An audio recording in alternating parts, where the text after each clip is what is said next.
Salut à tous et bienvenue pour ce dernier épisode de Poké Theory, et aujourd'hui on s'attaque à une théorie que j'ai moi-même créée.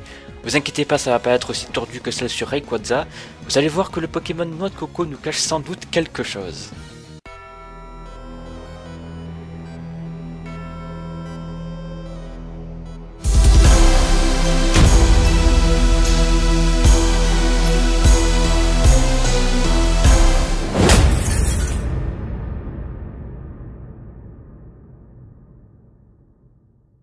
Alors, par où commencer?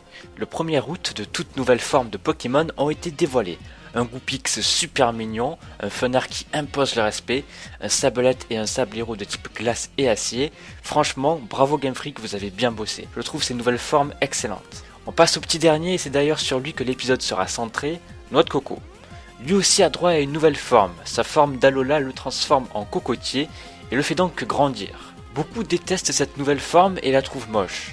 Je ne partage pas cet avis, au contraire, je trouve que cette forme, c'est la vraie forme de Noix de Coco. A la base, il est censé représenter un cocotier, je vous rappelle, donc je trouve normal qu'il ait enfin une vraie forme et qu'il soit enfin comparable à un cocotier.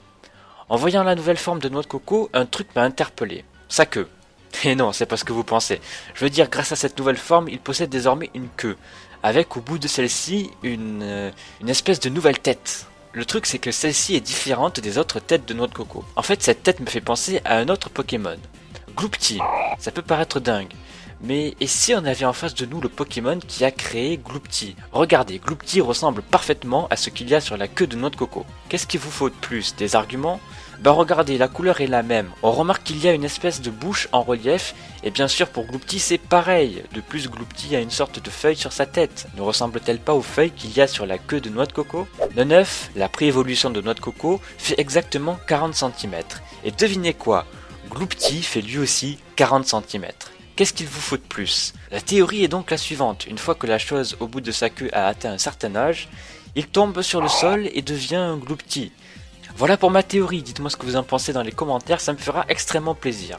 Je clôture donc là cette 3e saison de Poké Theory. Je tenais avant toute chose à vous remercier, donc merci à tous de m'avoir suivi tout au long de cette 3e saison.